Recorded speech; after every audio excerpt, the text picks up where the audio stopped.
one and all, and welcome back to another thrilling episode of Off the Dome. I'm your humble interviewer, Jordan Brennan. With me, as always, is our sensational screenwriter. Say hi, sensational screenwriter. Hi, sensational screenwriter. Rekha, thank you so much. This is so exciting. I'm the first press, and I use that term pretty loosely. First press you were doing since Kickstarter launched. Maybe like the first non-family member you've talked to, because it launched 12 minutes ago. Yes, it launched 12 minutes ago. Bless you for thinking my family has responded to it or knows that I'm making a movie. I have told them, but I don't know that they know what I'm talking about. I sent it to them. I'll even check right now to see if family has replied. Nobody in my family has replied. Incredible. That's incredible awesome. Start. Good. I mean, do you have the tab open, or are you just hitting refresh, watching it go No, up? I don't have the tab open. Do you want to know what you're at right now? Sure. $14,183 donated. Hell yeah, let's go. So we're like 12 minutes in. 2 people have already paid for you to DM a game for them. You have to do that now. You sick souls. I told Laser, my campaign manager, I was like, make sure they know it's going to be stupid. I don't know what I'm doing. I'll try if you think that'll be interesting, I'll do it for you, but it'll be dumb. Yeah, I'm really excited. The name of the thing is a fun and stupid RPG with Rekha. Like, perfect. As long as you know what you're getting. Never run a tabletop game before, but willing to give it a shot. I have the DM handbook, and I'm like, I'm willing to go through it. I'm willing to ask Abria a bunch of questions. I'm willing to put in the work to make it not a totally like insane experience for you guys. All right, but we should obviously start with the most important thing. You've really never been cheated on? Oh! What's funny, I don't know if it made the cut. When Iffy asked me that, I said no, obviously, and then Iffy was shocked for 50 years. When I thought about it, I was like, I guess my first boyfriend did do some version of cheating. At the time, it was a thing where at the time I didn't interpret it as that. So it didn't become the like solidified narrative I like wrote about that relationship. It was only later with like more experience. I was like, wait, that sucks that he did that. So Iffy ironically is right, but it was so, oh my God. I watched that clip for fun. It makes me laugh so hard. So funny. So Iffy's reaction, so funny. Just like so full of flabbergast at the concept. Oh no, it's actually because I'm too feminist that Yeah. Crazy. So good. Speaking of boyfriends, Rekha, how are you doing? Yeah, I know. Obviously, someone asked me to ask you about it, and I was like, well, clearly you're not following the very important news that you and Yoshi have broken up. Yeah, I feel like it's important. He doesn't believe in movies, if I understand correctly. He doesn't believe in movies. Yeah, he broke up with me, which makes sense. I don't want anyone to get it twisted that it was mutual or that I did it. He broke up with me because I told him I was doing a movie, and he claimed he didn't know that. But I was like, babe, what do you think I've been working on for the last year? I've been talking to you about it. I've vented to you about it. Like, oh, I can't get this scene right. And you would always say something. But he claimed he'd never heard about it, and I have to take him at his word. When you're someone's partner, you have to respect that boundary. Where if they say they weren't listening, you have to accept that. You can't try to change him. So, yeah, he wasn't listening, and he got upset. He thinks we've made all the art that we're supposed to make, and that art is sort of a sign of the falling of man, and like that men aren't men anymore, and that it's really tragic. And you know what? I have to respect that. I have to. If your partner says a bunch of stuff, no matter what it is, you have to respect that, or you're being toxic. Yeah. I think we can see why you've never been cheated on. Which is, So yeah, he did say that, like, you know, he'd consider taking me back if we like do really well in the campaign, because ultimately he said, and I understand this and I respect this, that he's after me for a paycheck because he doesn't want to work, which again, I totally respect because he's stating his boundaries outright. I have to respect them. Yeah, that just makes sense. But Yeah. speaking of said movie, I don't think we've actually said the title yet. Oh my God, Vidya's Guide to the Afterlife. Vidya's Guide to the Afterlife. Really exciting. And I guess I'm on topic. I have my rewards pulled up. I have not backed yet because I haven't decided what to back yet at.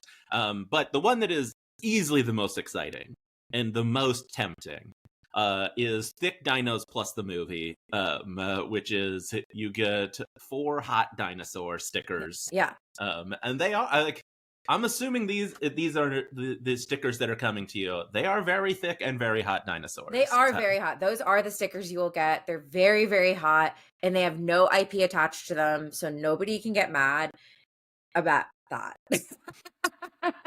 No weird litigious video game company can get mad about that. Yeah. Totally in the clear. But yeah, I mean, that's $30 for hot dinosaurs. That's a steal. For you and your 3 best friends. Yeah. You can each have something gorgeous to put on your water bottle or your face or your laptop. Yes. Put a hot dinosaur sticker on your face. And then we have things like Sassy on a t-shirt.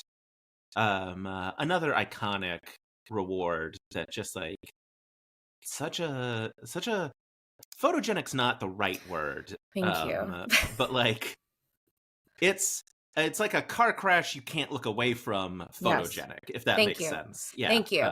So Kate Thompson, who is Jessica Ross's wife and a good friend of mine, illustrated that design.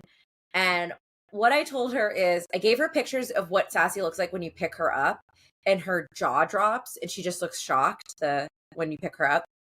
So I gave her a few pictures of that. I said, just make it look like she's sort of being abducted into the sky, but not in a religious way. I want it to be like sci-fi. Kate nailed it. Yeah, it's fantastic. Some show posters, some things where you'll write things for people. Yeah. Special thanks. Like I mentioned, an RPG with you. Also with Sandeep, the director of the movie. Yes. Currently at 0. More people are excited to play with someone who doesn't know what they're doing than they are to play with someone who absolutely does. And listen, ain't that the truth? Ain't that a symptom of America? They're like, wouldn't it be funny if? Wouldn't it be funny if we forced Rekha to get out what she calls the DM's handbook, which is absolutely not what it's called. What is it called? The guide, the player's handbook, Dungeon Master's Guide. Look, I'm just trying to help you out. The internet will come for you. My partner had a hockey game and I went to it and I told him, I was like, oh yeah, I was like one of the only people in the audience. And I kept using like show terms instead of sport terms. I was like, oh, do you guys have like rehearsal tonight? I'm like, I don't. So close. Yeah. All right, but let's talk Vithi's Guide. Let's do it. To the Afterlife. It's a movie that you wrote. It's a movie and that I wrote. Sandeep is directing, which is also very exciting. Yeah. But yeah, what's can you give me the log line? Yes. That's a thing, right? It's now you're talking movies. I love it. I'm ready. Yes. So it is about a woman whose whole family gets Hindu raptured, which is not a real thing. And she's the only Hindu left, and she's very dumb. So it's like the only Hindu left in the world that has to figure out Hinduism by herself. So she has to end up conducting like a 13-day death ceremony for her grandmother that had just passed before this rapture happened. But she doesn't know how to do any of it right. So it's supposed to kind of scratch the itch of like, if you've ever been born into a culture or religion that isn't super explained to you, or perhaps the place you live is not the place that religion is from, it can be really hard to know what is what. So for me, I was born in Connecticut and grew up Hindu. So my understanding of Hinduism is pretty tenuous. And when I lost my grandfather several years ago, I had to do this ceremony for the first time, and I was totally freaking lost. It was so confusing, and you're already devastated and sad. And then you're also like trying to study and figure out what everyone's talking about. They're literally speaking in a different language.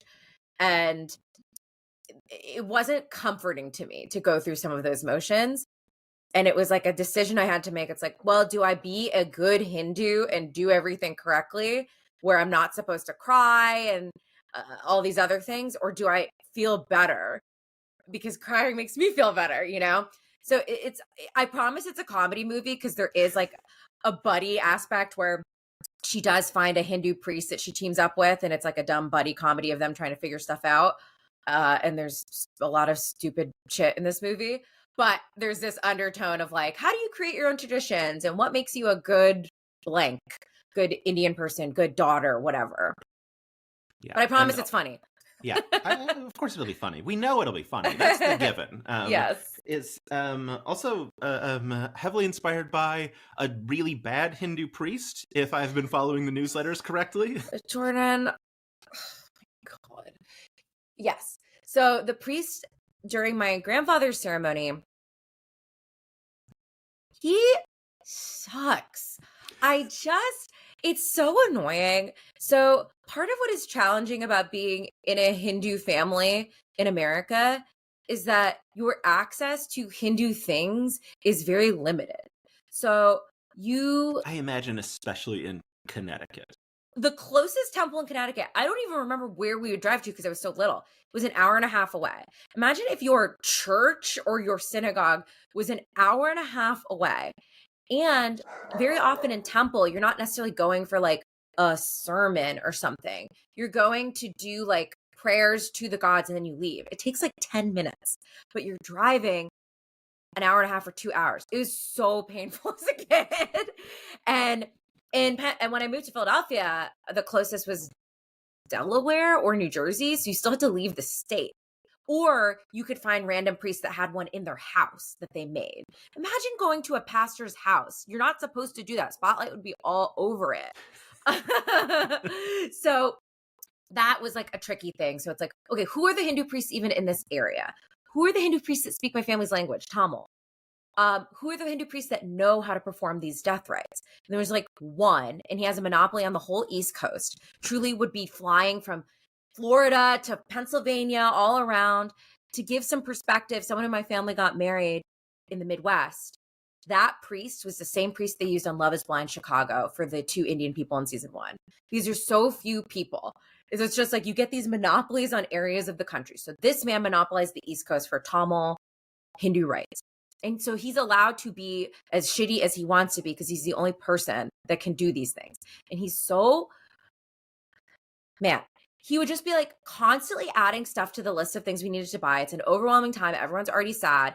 Like, you need this for this puja, this for this ritual, this for this ritual. And you're like, oh, because you told me this 5 minutes before I needed to get it, I cannot find it. He's like, it's okay. You can give me $500. You're like, oh, awesome. How convenient that I can give you $500. That's awesome. So what a wonderful service he offers. What a wonderful service. And you get to keep that $500. Cool.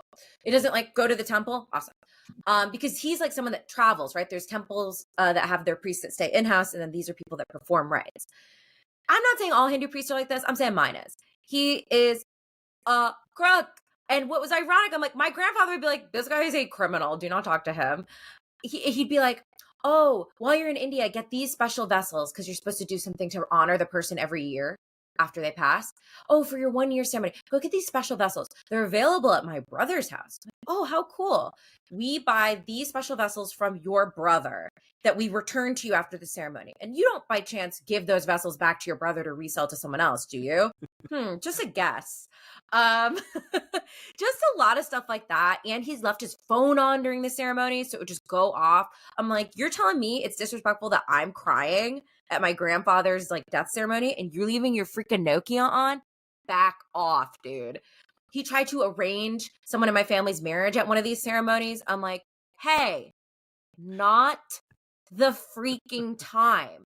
I tried to call him to get advice for this movie, even though I really didn't want to. My dad's like, just go ask him. I don't know the answers to anything. And so, which is awesome. And so I called him and he's like, why do you want to know? And I was like, I'm making a student film. Because if I said like a real movie, he'd be like, yeah. And then he was like, Rekha, it's too complicated. Consulting fee is actually. Exactly. He was like, Rekha, it's too complicated to explain. I'd need like 3 hours. And I was like, okay, let's do it. And then he said, I shit you not. He said, why aren't you married yet? And I was like, I hate you so much. So sorry, you didn't mean for me to talk this long to answer that question, but I do not like this man. This is exactly what I wanted. I don't like him. So that inspired this as well, because you're like, he's ostensibly a man of God, but he is a worse person, I think, than me.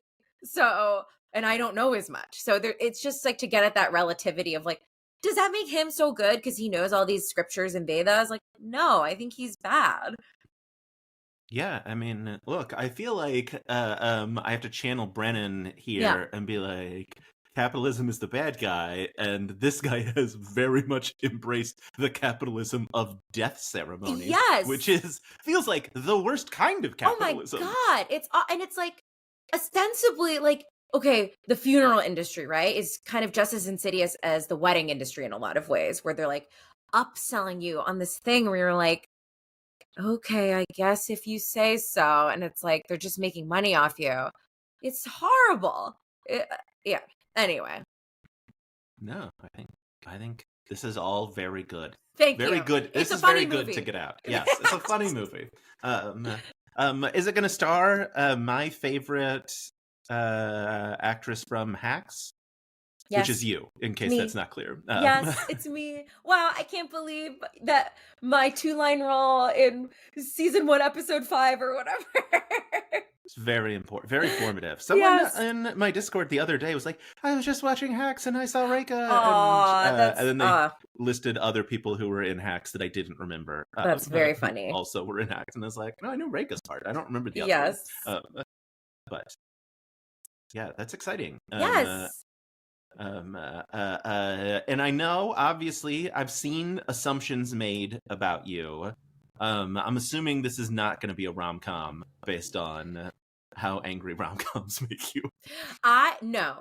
I love a rom-com, but I also get pissed by a rom-com. This is not a rom-com. It's so funny because when I was writing the script, because I wrote it as a buddy comedy and the other character is a man, I did get a few people being like, oh, is there a romance between them? I was like, no. Even though I like to watch little kisses, I don't want to do them in a movie, and I don't find them funny. So I don't want to. I'm like, I'm writing this for myself. I cannot write me kissing a Hindu priest in this movie. That makes me sick to my stomach. I don't want to. So I was like, I so much prefer the unlikely duo of like a bereaved, upset pastry chef and her crooked Hindu priest. I love it. Yes. Yeah, that's super fun. By the way, $18,049 now. Good. I've got it going on my other monitor. It's very fun to watch it tick up. That is so awesome. People are really nice. Yeah, and like you have is the live stream tonight at Dynasty Typewriter? Tonight. Yeah. Do you want to talk about what that is in case? Yes. I'll try to make a clip of it before the ticket. The live stream will be available afterwards. The live stream's available. Yeah. Yes. So it's. I know it's sold out in person anyway. So. Yes. It's called Rekha and Friends Present the Afterlife. It's going to just be a fun Kickstarter fundraiser show to just kick off today because it's so exciting. We've got improv, we've got little games, we've got magic, which is stupid and fun. Oops. Oh gosh. See? Magic, I disappeared. And does this happen all the time, Jordan? It does not, weirdly enough. That's cool. So, okay, nobody else has like kind of a really frail, precarious grasp on their webcam. But you can see my CPAP machine. That's awesome. But yeah, so it's gonna be a really fun kickoff show. It's magic, improv, a third thing. Pizza. The Rekha pizza that was made in Philadelphia at Queen and Rook Board Game Cafe, a great restaurant in Philadelphia. They are flying the Rekha out for us to try on stage, which is the Rekha a limited time run, or is this a permanent institution? The audacity to make it a limited time run. I can hear it in your voice. I'm upset for you. I'm pissed. Add it to the menu, Queen in the Rook, you cowards. They say it's limited, but they're hoping it could be permanent. If it's popular, I don't know if there'd be any reason they wouldn't. So if you want it to be popular, go to Queen and Rook and order the Rekha. I cannot believe people are going to have to say that in a restaurant. That's so cute. I love that. Philadelphians, Southern New Jerseyans. Yes. Other states that are nearby. Delawareans. Get there. Oh, that's so much fun. Yeah, and I know, obviously, like, that came about because you talked about on Gastronauts that no one had named something on the menu for you, which is incredibly cool. But also, this is, now a serious question. That's not fun. But, like, a really cool, like, not just, as you pointed out, like often fusion food is, we added a curry spice to like our tacos. Now it's Indian Mexican fusion. Yes. Like an actual fusion of pizza and Indian food. Yes. What is the Rekha? The Rekha, so I believe all the dough at Queen and Rook, I believe, is like fermented in some way, which is really cool because a lot of South Indian food is fermented. So the crust is that dough. Then there is chana masala, one of my favorite Indian foods, which is like a chickpea stewed curry. You have samosa filling, so potatoes and peas with like spices. You have the chutneys that are traditionally served with samosas, which are cilantro chutney and tamarind chutney. I believe there is a vegan yogurt raita, which is like a cooling yogurt sauce, cilantro and red onion. So all the accoutrement you'd get with like samosa chaat, which is like an appetizer in Indian food, all on a sour crust. So it sounds awesome. Oh, and then they topped it with, there is a snack called Sev or Save, S-E-V. I say Sev in case you've heard it that way. And if I say Save, you know, like how people say Dave Patel, but it's like Dave. Okay, whatever. So Save, it's like a crunchy lentil, like crispy thing. Wait, and do people say Dave Patel? Absolutely. That's deeply upsetting. Yeah. Wait, is it Dave Patel? Am I saying it? It's like you add a little H in there. It's like Dave, D-H-E-V kind of. Okay. And some people say Dev, and then some people say Dave. I say neither. But Mr. Patel, would you like to play? Yeah, I say Mr. Patel. I say would Captain you like to Patel. Play the Hindu Patel, priest in my buddy comedy? Please be in my movie so it can make a lot of money. If Captain Patel is in your movie, big rewrite where you kiss him? Yeah. Okay. Duh. Right. Yeah. Page 1 rewrite. Dear God. Page 1 rewrite. Interior. Rekha's current apartment. Rekha is herself. She is not Vidya. Dave Patel knocks on her door and says, "Oh my God, I'm just looking for someone to kiss." Act 3, they're still kissing. Act 3, they're still kissing. The rapture happens. Credits. Yeah, it doesn't matter. It's in the background. Yeah. We don't care. It's on the news. Yep. Amazing. I interrupted pizza, but pizza is coming. That's the pizza. Yes. That's amazing. Yeah, speaking of iffy and Indian food, the last time I saw him in Austin, he was doing stand-up, and my wife and I went and saw him, and afterwards we were going to a place in Austin called the Indian Kitchen. That's the name of it. My brain is instantly short-circuiting on the actual name of the restaurant. Absolutely fine. India Kitchen. There's no N at the end.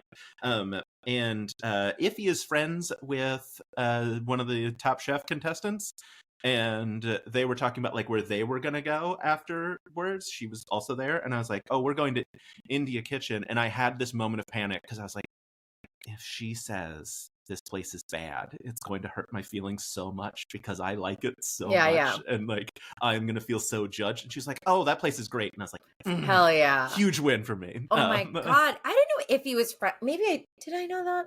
Why isn't he introducing me?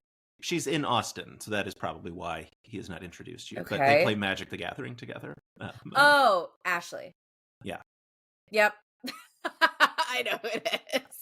That's so funny. Yeah. So incredible. It was a moment of panic where I was like, if she says it's bad. Yeah, if a chef tells you something's nasty, oh no. And you're like, that's my favorite food. Yeah. But no, brutal. She was like, it's great. She was like, I live right by it. During like lockdown, we got takeout from it all the time. And I was like, oh, incredible. Huge win for me. Yeah. Anyway, the food was delicious. And samosa is an absolute must get at every. Yes. Like so good. It's so good. Yeah. Oh, pizza. We haven't talked more about. We should talk more about Philadelphia. Yes. Because the city has embraced you as only they can. They're climbing light posts for you. It's so crazy. So I am from Philadelphia, but I was not born there. And also, I will always attribute it to this. But my parents are immigrants. They don't like live somewhere. They like end up somewhere. It is completely incidental to them, like where they are. Like when they immigrated here, we lived in Michigan, and you would never know. They're not talking about any of the places they've lived because it's just simply where there was a job. So they don't really like explore any of these places they have lived. So I never really explored Philadelphia growing up. Only through my friends in high school did I like go to Reading Terminal Market or whatever. But I am surrounded by a kind of demented number of Philadelphians in Los Angeles. Jessica Ross, Kate Thompson, Andrew Stanton, my own roommate Luke Field, my partner, my friend David Danella. Like the list goes on and on and on. There are so many of us here. And through them, I am getting quite a Philadelphia education. And now when I go back, I like try the things that they recommend and go to all these places that I have more of an appreciation for now, especially as a vegetarian. I became a vegetarian like in the beginning of high school or end of middle school, and I had no income. So the idea of going to the city to eat was like crazy. Yeah. But also it was like if my friends did do that, they went to get dim sum and I like couldn't really eat much there anyway. Now there's so much variety in terms of vegetarian food in Philadelphia, or at least I'm aware of it now. And I have slightly more income than zero. So I can actually like appreciate stuff there. So I went to Queen and Rook last year and it was a blast. I went to Tattoo Moms, which is right down the street, and it's so good. Charlie Was a Sinner. Reading Terminal is always fun. So now I can actually explore these things, and I feel like stolen valor for being a Philadelphian because I was so unfamiliar with it for so long. But they have said, no, valor, regular valor. Here's a pizza for you. And it's such an honor. Yeah, that's amazing. Well, here's what you need to do. Yeah. You got to learn the death rights, and then you monopolize the West Coast. And then boom, your income through the roof. I have told people, I'm like, make your kid a priest because you are nice. I think your kid would be nicer. Just like make there be nice priests. The one on Love Is Blind was nice. He when I met him, he was really nice. Can he just have the East Coast too? Don't stop at the Midwest. Just kind of keep moving east. That would be awesome. I want this Hindu priest war of just like Midwest East Coast rivalries. Yeah. Oh no, is my internet connection unstable? Oh, there we. Yes, I hope for that very much. It's a little choppy, but you're part of me is like, okay. Part of me is like, is my family's priest watching this? Because he knows exactly who I'm talking about because he's the only one on the East Coast. But also he's not watching this, so it doesn't matter. He's probably not watching. And even if he is, I'm going to guess he doesn't actually care. Yes. Because he seems to be pretty locked in on the things he cares about, which is money, making the money and not anything else. So, yes. I think he's one-track minded in that way. Yeah. I mean, that just makes sense to me. Speaking of Philadelphia, kind of. You went to PAX U this year? Maybe? I did. Yes. That's in Philadelphia, I'm pretty sure. Everybody on my Patreon wants to know. Desi Quest, when are we getting more of it? Well, so I think literally it just happened. I think the trailer dropped or some clips have dropped last week. And I believe, before I talk out of turn, the premiere is so soon. It amazing. Is. Oh yeah, the winter special started Wednesday, February 19th at 9 p.m. And I believe there's going to be a new episode weekly. So there you go. And this is their mini season. It was so fun, the holiday special. And it's all based around like old Indian fables and mythology. It's really cool. And it's like set around a campfire. So I think it is a very, very special season. And I hope you guys like it. That's super fun. Yeah. Are you, now that I obviously like, I'll double check, but now that you have to run a game for some folks, does that mean you're going to jump in the chair at Desi Quest? No way. I can't do it, Jasmine. No way. You kidding me? I couldn't do it on Dimension 20, and I've been on that thing 4 times. I can't do it. If it's supposed to be meaningful and good, I can't do it. That's why I had to tell you guys. I'm not doing false advertising. Very important update before you say that. Now 4 people have backed at the. We You have got a to run a table. game for them. You got a table, and Laser appears to have added a second table because now there are 4 more spots available. So sick. Yeah. So sick trying to make me do this. But you see, I'm not false advertising. I told you it's gonna be fun and stupid. I didn't say meaningful and good. I said fun and stupid. Look, those things are not mutually exclusive. By the way, you've now broken $20,000. Those things are not mutually exclusive. Also, I don't think we've talked since Never Stop Blowing Up. I think we talked right before it started. Yes, you're right. What a season of absolute madness. Speaking of stupid, my God, the whole thing. At one point recently, I was talking to someone, I was like, just imagine trying to explain the finale of Never Stop Blowing Up to someone and being like, no, I promise it makes sense if you watch the whole season. It makes sense. Yeah. Throwing a shirt at the front of a speeding car. What about it? Walk me through the logic, Rekha. Listen, here's what people don't realize. You are listening to so many people talk, and it gives you an idea, and you're like, you can't see the flaws in it on your own because you're just overloaded with information. So you're just like, okay, I'm in a speeding car. I think, forgotten that Brennan said it was moving like 5 quadrillion miles an hour. So I was like, oh, if I can just do this, and I was trying to think in character too, and like, what have I established? To a fault, I always look in my rearview mirror metaphorically of like, what have I already said about this character? And I'm like, Usha doesn't know how to use this car, but she knows her guy is oily. So can she create like a Donkey Kong Country or like Diddy Kong Racing kind of oil slick for herself to speed up, like a speed ramp? Now, I forgot how fast I was going, okay? And I say something out loud and now I have to do it and break my wrist off. Okay, fine. Fine. But you miss 100% of the shots you don't take. Yeah. Now, to be fair to you, later in the same season, you created an oil slick that tricked airplanes. So, like, had the role been there, it would have worked. And this is what I'm saying. People don't realize that if you get a nat 20, it's actually awesome because it has to work. You just really likely won't. But if you do, the story becomes awesome. It's just that it doesn't really happen that much. Right. And the like oil slick 5% of the time specifically. Yes, exactly. And the oil slick thing was really funny.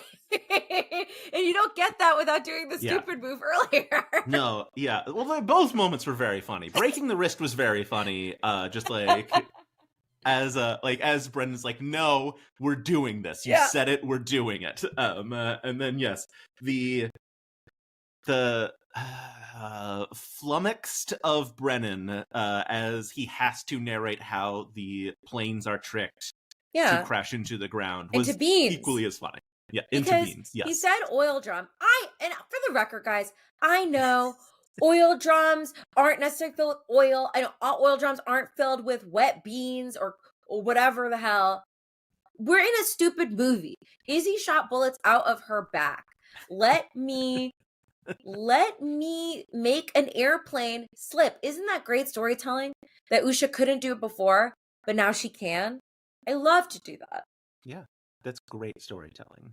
Is there something specific about old women that draw you into playing them as characters? Yes, I love them. I love old people. I was half raised by my grandparents. The movie is sort of a dedication to my grandparents. Like, losing my grandfather was so hard for me. And I wrote this to kind of get through some of that grief. I just so love hanging around old people. I get them. I love a cranky old person. I get that too. And old aunties specifically are so funny and fun to me because they will tell you it like it is or like it isn't, just like what they think it is. They are like unchangeable. And I think there is something really moving about somebody who was born in a time that is no longer relevant to so many of the people that are relevant to her. In the case of Usha, where like she had these skills, but they quickly became unusable, that's really sad to me. There's like a core of empathy for that character, as silly and crazy as she is. And I think there's something beautiful to like, I had not intended for her to necessarily change her ways by the end and be like, I embrace technology. I just thought maybe she'll ask for help more or whatever.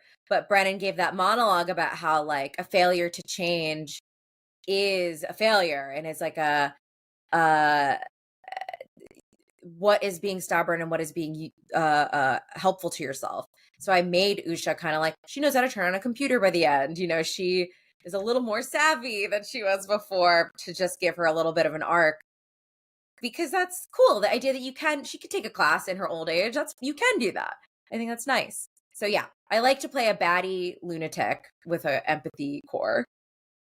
I love it. I love it so much. Obviously, we'll see more of it tomorrow when you're in whatever the next season of Dimension 20 is, right? Perfect. I think I know what season is premiering tomorrow. So I am not in it, but it is so funny to joke that I would be in whatever this season is once you see what it is.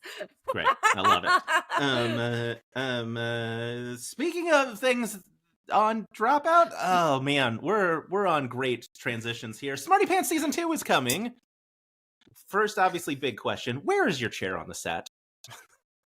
Heaven. Does it move for Season 2, or is it going to still remain a mystery?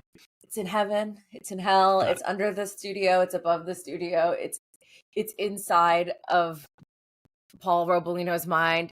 Yes, we did move the chair because everyone was so confused. It was so funny because like I totally understand why people don't understand where it is. But when you're on set and you see it is simply next to the couch, you're like, people don't know where this is? That's crazy. But I get it.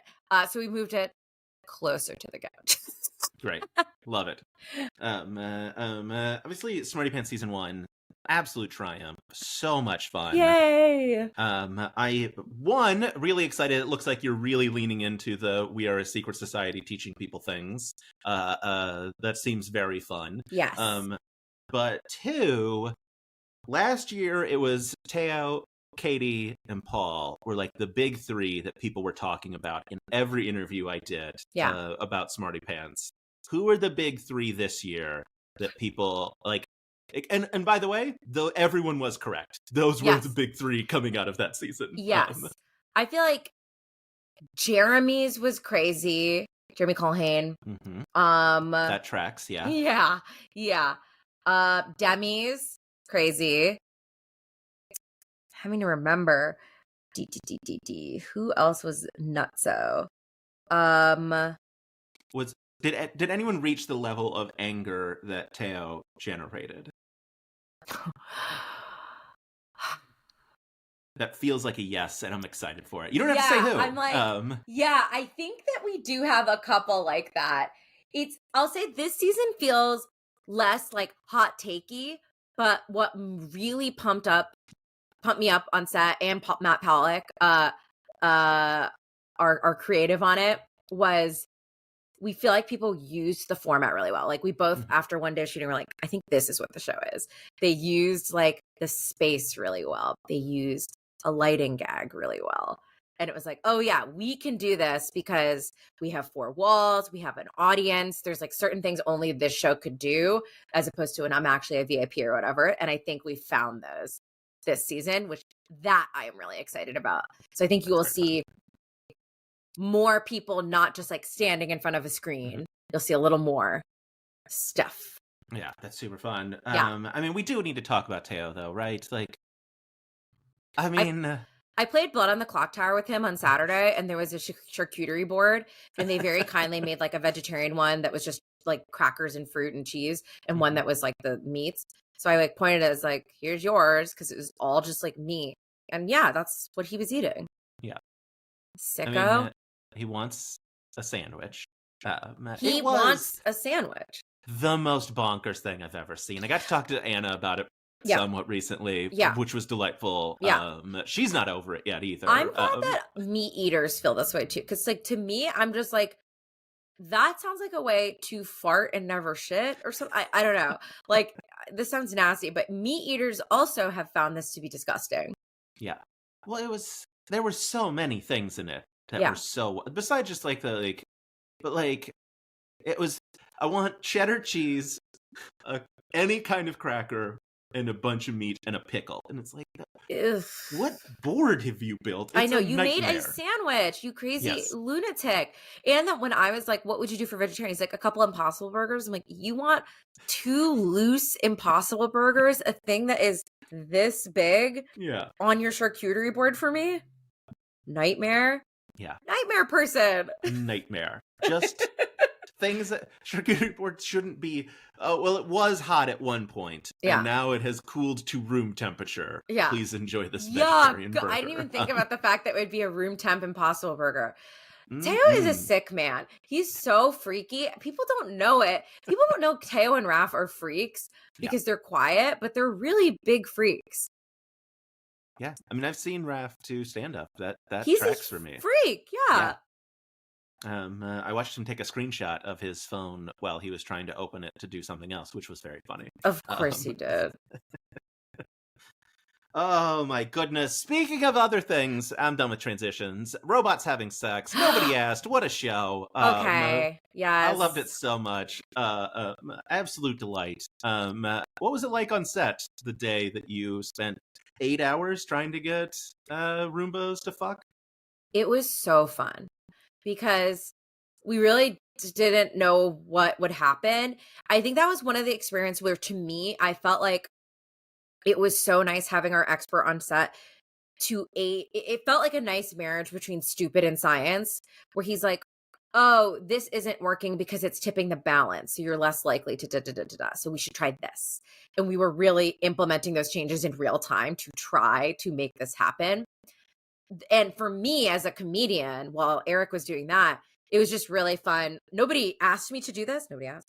But I was like, I want to narrate like a little love story for these two, because if something happens, it'll be so much more exciting that they have a backstory. That was a blast for me. I could do that all day. Narrate 2 little robots moving around. Oh, it's so good. It's a thing that, like, maybe if someone wanted to, they could writing by Rekha on like a Kickstarter reward. It seems like the kind of thing that you could write up a real quick 1-page or a piece of fiction about a robot backstory, if that was a prompt that someone wanted to send to you. Oh, that could be interesting. Super interesting. Think about it. Yeah, I love it. Was there a nobody asked that wasn't yours that was like, what's your favorite that wasn't yours? Okay. My favorite when I saw it was probably watching Iffy and Oscar in that room trying not to get the motion detector to go off, because Ellie was like pretty good at it. Mm-hmm. The picture of Iffy standing there with all the cash and his eyes bugging out is so funny. And then watching Oscar, I don't understand what happened. Oh my God. Like the motion detector just kept going off when he was still. It was the funniest thing in the world. I was made like him so mad crying watching that. And then I forget what his number wasn't. It like 92 times or something? It was something crazy. Oh my God. It is so funny for such a small room for that to have happened that many times. That really killed me. And then Brian's was actually legitimately touching, the opera singing one. Here's the thing. I was not prepared. I was prepared to, like, maybe I'll laugh so hard I'll cry. I was not prepared to cry when you're like, hey, Brian, you actually hit the note. You hit it by yourself. On your own. I was like, well, I wasn't ready for the actual emotions in this show. It is beautiful. Yeah. It was a super fun show. Yeah. I hope we're getting season 2. Who's to say? The comments were really popping off about it. I think it was a blast. Chelsea Christer, the director, did such a good job making it look cool. Like those live title cards, like a balloon being inflated that says jazz music or whatever, or the like Roomba picking up the robo-copulation title like in real time. I just thought that was so creative and pretty. Like it gave me like old Nickelodeon vibes in a really cool way. So she's great. Yeah. I mean, I think in the same way that, like you said, Smarty Pants like has found its footing in Yeah. season 2. Like it feels like a Nobody Asked could also really find explore Totally. that footing because I will say, as an audience member, I wanted so much more of the science, and I Yeah. feel like because it was Dropout, the instinct was pull back science, push comedy, be like, Yep. no, we could do both. Just I know. give us more science. I know. We have a lot of like straight up nerds Yes. that want that spicy science. Yeah, people miss their Mythbusters. Yes. I shouldn't have said it that way. Yes. And they want just a little taste. Yes. I will say too, it was really fun doing that kids experiment with the S. Yes. I would love if we got a season 2. More stuff with like with kids is really funny to me. They left some of it in there, but those kids were just so funny and so sassy about us being like, "Do you think this cool?" They're like, "No." Yeah. Kids are brutal. Absolutely so brutal. Funny. Yes. There's a little boy that kept asking me, saying why. I don't know if you remember that segment. He's like trying to say I could do a cool why. And I was like, why? I don't know why, I guess. And he's like, no, why? I'm like, I don't know. And it was like, oh, we're doing like a Who's on First right now. A full Who's on First happened. Absolute magic. So cute. Yeah. I love that the reformatting of the Cool S, the history of the Cool S was also very fun. Those guys were so interesting. Yeah. It was such a fun show. Also, I mean, I guess like we got our Game Changer season 7 teaser. Yeah. Pretty excited about it. Here's what I know about it. Brennan has told me to strap in. Sam has confirmed that. Chloe Badner has said that something in like the beauty of the design made them cry with how proud they were of their work. So those are like the big things I know. Is there anything you would like to add in terms of like get people hyped about the next season of Game Changer? Yeah. There's more to it than you think. That's what I'll say. Great. Perfect. The internet is going to lose their minds about that. Over what that means? Yes. And also, I will say, as someone who I think most of the people at Dropout blame me for spreading the Sam Dalton conspiracy. Wait, what's the Sam Dalton conspiracy? Do you really not know what it is? No. Oh, okay. So Sam, when he does like his little like intro, he looks at his hands. And it was just like a thing that he did. And someone came up with a theory that Sam Dalton was actually the Escape the Green Room, that Sam Dalton had never left, and this was actually a season where Sam Dalton was, and he was looking at his hands because he didn't understand the body that he was in. That's so funny. And I made a video talking about it, and it went very, very well in terms of reach.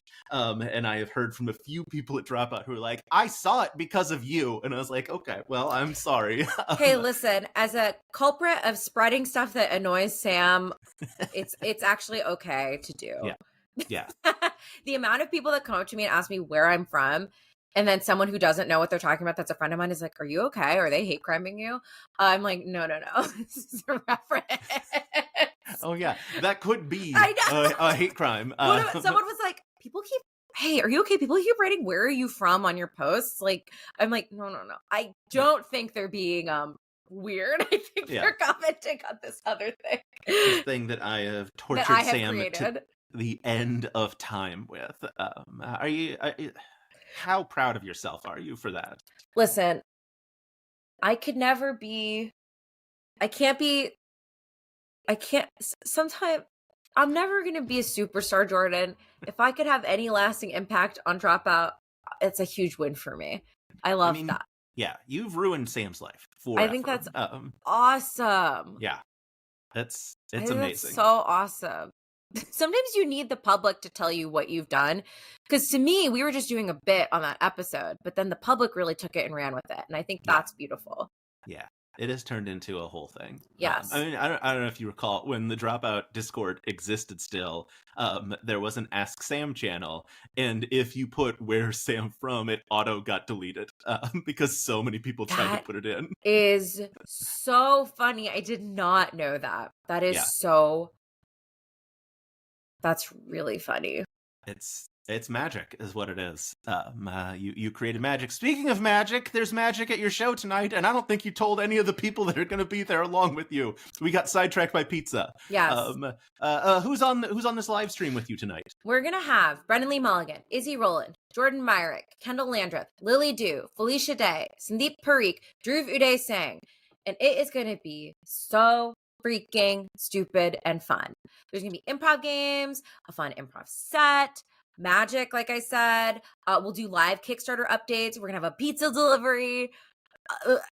The person is flying from Philadelphia as we speak with this pizza. I love that so much. It's crazy.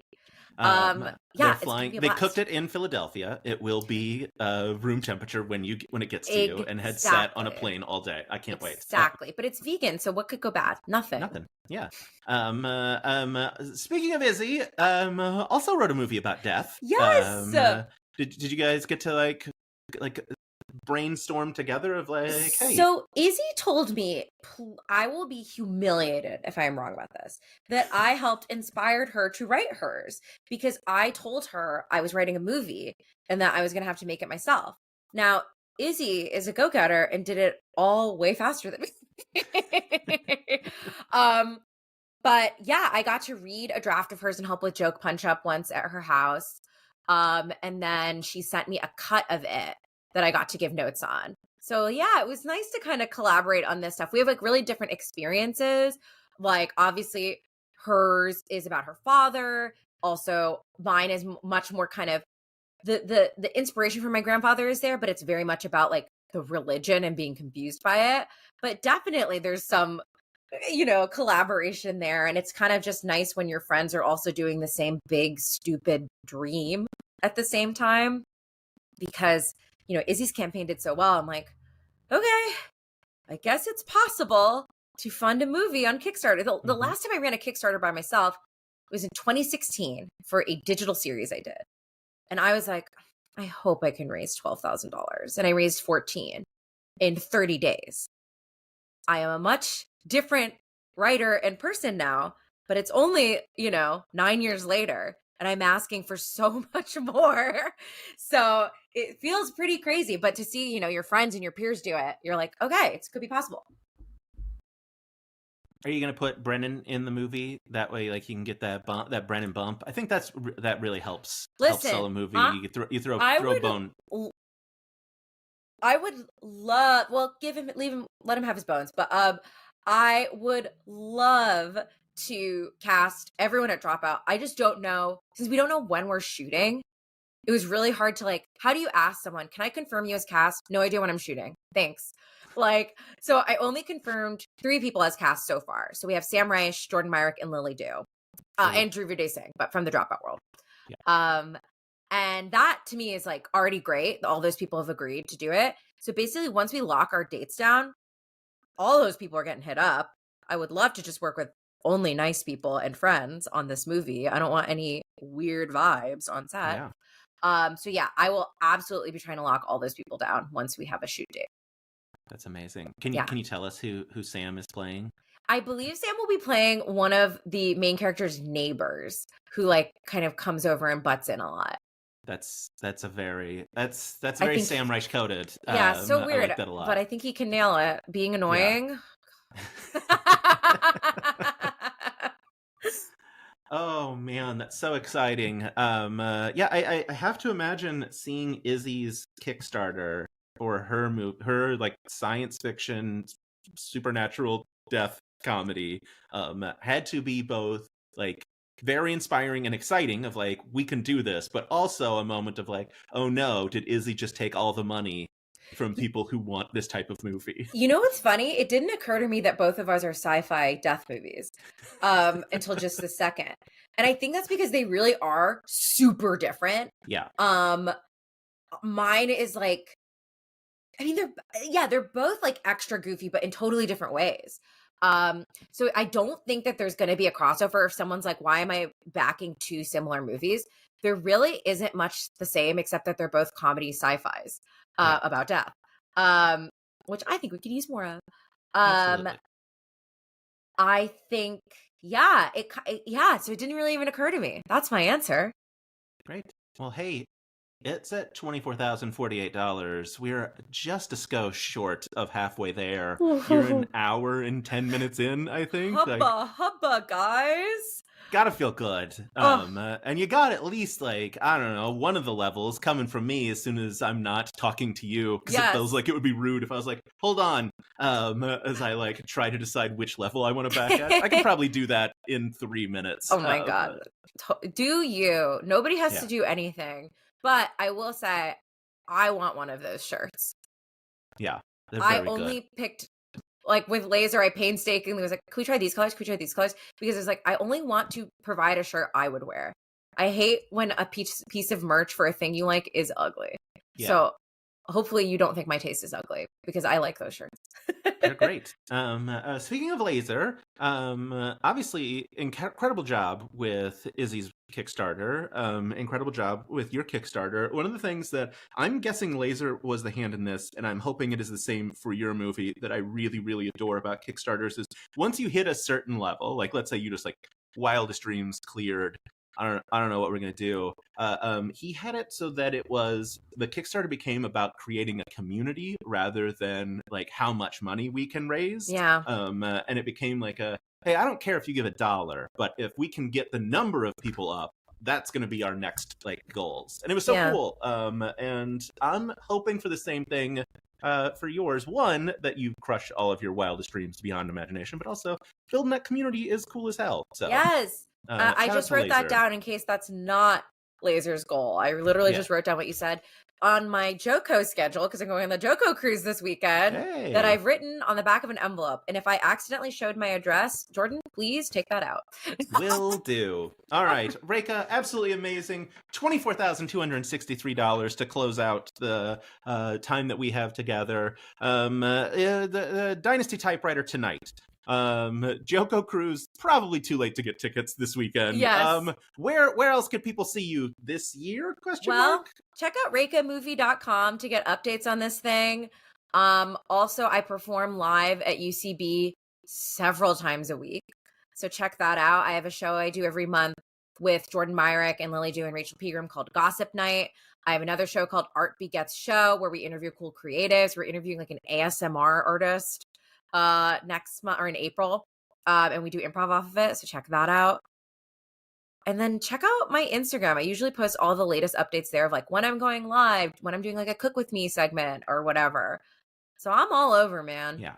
And been posting a lot of like old College Humor stuff. Yes. That is super fun. I'm like, why am I letting these just like sit in a box, basically? Like this is, I'm really proud of these sketches. Yeah. Get the secret meat for everyone to see. Absolutely I know. Fantastic. I know. Rekha, an absolute blast. Hey, what is your Instagram in case people don't know? Yes, it's at Rekha, R as in Robert, E as in elephant, K as in kitten, H as in Harold, A as in Amy, _ S as in Sam.